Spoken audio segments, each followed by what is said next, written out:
క్రైస్తవులండి. నేను పాస్టర్ అజయ్ బాబు వాళ్ళ మిస్సెస్ని మాట్లాడుతున్నాను.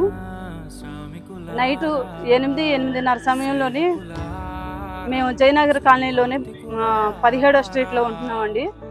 అయితే ఒక పోలీసు జీబును ఒక బండి వేసుకొని 5-6 వచ్చారండి. ఇంటికి వచ్చి పాస్టర్ గారిని మేము మీ మీద కేసు అయింది, ఎఫ్ఐఆర్ అయింది, మీరు అర్బన్కి రావాలి అని చెప్పి మాట్లాడారంట. మాట్లాడినప్పుడు మా సార్ లోనికి వచ్చారు. నేను మా బాబుకి కొంచెం ఫేవర్గా ఉంటే మా బాబుని పడుకోబెట్టి నేను బయటకు వచ్చేసరికి మా సారు నా ఫోన్ తీసుకొని సోఫాలో పెడతా ఉన్నారు. అప్పటికే వాళ్ళు ఒకళ్ళు డ్రెస్లో ఉన్నారు, ఒకళ్ళు సివిల్ డ్రెస్లో ఉన్నారు. వాళ్ళిద్దరూ ఆయన పక్కన వచ్చారు. లోపలికి వచ్చిన తర్వాత ఇట్లా కేసు అయిందంటమ్మా, అర్బన్కి తీసుకెళ్తున్నారు, ఎఫ్ఐఆర్ అయింది, నేను అక్కడికి వెళ్తున్నాను, మట్టి ప్రసాద్కి మా చిన్నాన్నకి ఫోన్ చేసి విషయం చెప్పు అని చెప్పారు. చెప్పిన తర్వాత అసలు ఎట్లా తీసుకెళ్తారు, ఈ నైటు ఎలా తీసుకెళ్తారు, ఈ టైంలో ఎట్లా తీసుకెళ్తారు, రేపు వెళ్ళొచ్చు కదా అని అంటే ఆ పక్కన వచ్చిన వాళ్ళు కనీసం నోరు తెరిచి మాట కూడా మాట్లాడలేదు. మా పాప చిన్నగా 5 సంవత్సరాలు మా పాపకి. మా పాప ఏడుస్తుంది, డాడీ నువ్వు వెళ్ళొద్దు డాడీ, నువ్వు వెళ్ళొద్దు డాడీ, నాకు భయం వేస్తుంది డాడీ, నువ్వు వెళ్ళొద్దు అని చెప్పి మా పాప ఏడుస్తూనే ఉంది. నేను ఇక్కడికి అమ్మ అర్బన్ స్టేషన్కి వెళ్తున్నా అని చెప్పి పాప నాకు ఇచ్చి వెళ్ళిపోయారు. వెళ్ళిపోతుంటే వాళ్ళ సివిల్ డ్రెస్లో ఉన్న అతను నీ ఫోన్ తీసుకురా అని అంటుంటే మాది సీసీ ఫుటేజ్ పాడైపోయింది, దాన్ని బాగు చేయించడానికి 4 కుర్రాళ్ళు వస్తే వాళ్ళకి ఇచ్చిండు. ఆ ఫోన్కి కనెక్షన్ ఇస్తుండు, బయట ఉంది. ఆ ఫోన్ తీసుకోవడానికి అతను నా ఫోన్ ఎక్కడుంది అని ఆయన అంటుంటే నీ ఫోన్ సోఫాలో పెట్టిను కదా, అది తీసుకురా అని కొంచెం దబాయించుకుంటూ మాట్లాడిండు. అది మా మిస్సెస్ ఫోన్, అది నేను తనకి ఆ ఫోన్ నేను ఎట్లా తీసుకొస్తా అంటే ఇది నా ఫోన్ అండి, నా ఫోన్ నేను ఎలా ఇచ్చాను మీకు అని అంటే ఆయన బయటకు వెళ్ళిపోయిండు. ఆయన బయటకు వెళ్తుంటేనే మా సార్ బయటకు వెళ్ళారు.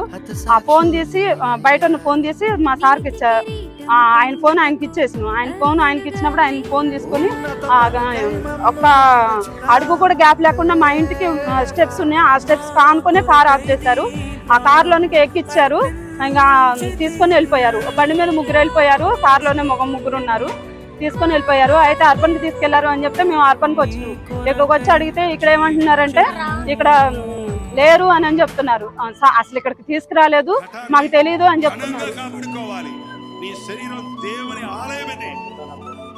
అయితే అక్కడ నుంచి హైదరాబాద్ తుకారం గేట్ కాడికి తీసుకెళ్లారు అని చెప్పారు. అక్కడ ఫోన్ చేస్తేనేమో ఉప్పల్కి తీసుకెళ్ళమని చెప్తున్నారు. ఉప్పల్లో అడిగితేనేమో ఉప్పల్లో లేరని చెప్తున్నారు. నాకైతే ఇక్కడే ఉండు, అర్బన్లోనే ఇక్కడే ఉండు అని నాకు నమ్మకం ఉంది. ఎందుకంటే ఆయన గట్టిగా ఖండించినట్టు నాకు విషయం చెప్పిండు.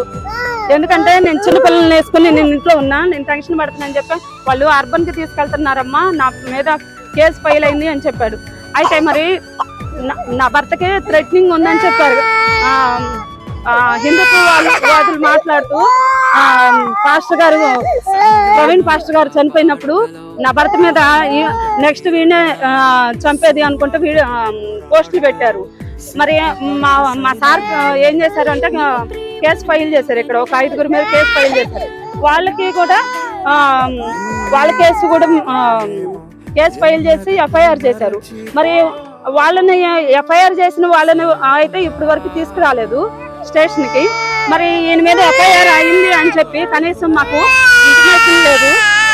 కనీసం ఇంటికి వచ్చినప్పుడు ఇదిగో ఇది ఎఫ్ఐఆర్ అయింది అని చెప్పి ఒక కాగితం ఇచ్చి చూపించింది కూడా ఏమీ లేదు. దౌర్జన్యం చేసుకుని తీసుకెళ్ళిపోయి బండ్లో ఎక్కించుకొని వెళ్ళారు. మరి అది పోలీసులు తీసుకెళ్లారా లేకపోతే ఎవరైనా పోలీసులు మప్పిలో ఎవరైనా పోలీసులు లాగా వచ్చి నా భర్తను తీసుకెళ్లారు అనేది మాకు తెలియాలి. ఇంకోటి ఏంటంటే గవర్నమెంట్ కి ఈ విషయం తెలియాలి. ఎందుకంటే ఏదైనా జరిగింది అంటే మాత్రం ఇగో మా పాపని ఏదైనా గవర్నమెంట్ దృష్టికి మేము తీసుకెళ్తున్నాం.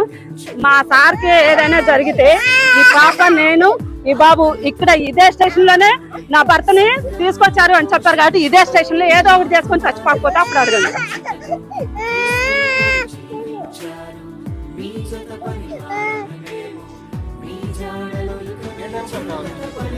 8-8:30కి తీసుకెళ్లారు. నోటీసులు ఇవ్వలేదు, ఏం లేదండి, ఇన్ఫర్మేషన్ లేదు అసలు.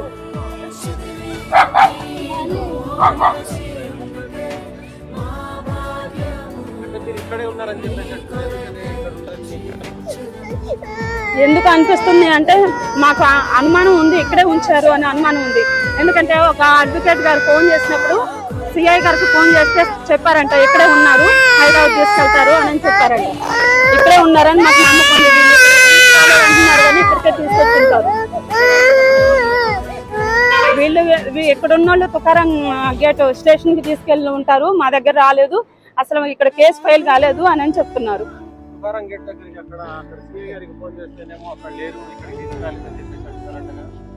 అక్కడికి రాలేదు అని చెప్పారు. అయితే ఉప్పల్కి తీసుకెళ్లారు అని కొంతమంది చెప్పారంట.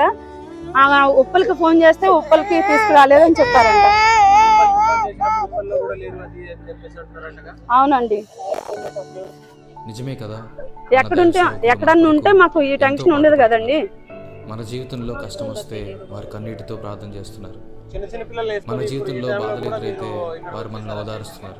అటువంటి దైవ సేవకుల గురించి అసలు విషయం ఏంటో తెలియకుండా తీసుకొచ్చినప్పుడు మరి చిన్నపిల్లల్ని తీసుకొని రాకపోతే ఏం చేస్తామండి? మరి పెద్ద పాపం. ఫిబ్రవరికి రాసిన పత్రిక ఇక్కడ కంప్లైంట్ ఇచ్చామండి. మట్టి ప్రసాద్ అన్నయ్య కంప్లైంట్ ఇచ్చి నాయకులుగా ఉన్నవారు కంప్లైంట్ తీసుకున్నారు.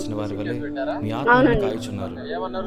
వారు దుఃఖంతో ఆ పని చేసిన ఎడల కేసు సిఐ గారికి ఇస్తుంటే బయట వాళ్ళకి ఇవ్వమని చెప్పారు. చేయనట్లుగా వారి మాట విని వారికి లోబడి ఇంకా ఎంతో దైవజనులు ఎంతో మంది ఉన్నారు. ప్రాపర్ ఫుటేజ్ దొరకకపోవడం వల్ల వారందరినీ యాడ్ చేయలేకపోయాం. They might not be famous in the eyes of men, but they are surely famous in the eyes of God. I especially thank my brothers and sisters who worked along with me with this project. Sammy Pachigala, Rema George, Manoj David, Visions and Wesley, Samson Judson, Elizabeth Cynthia, Blessy Mridula and Enoch Jagan. And definitely you should go check out their channels for more spiritual videos. This project wouldn't have happened without them. Don't forget to like, share and subscribe, and go show some love to your pastor. God bless you.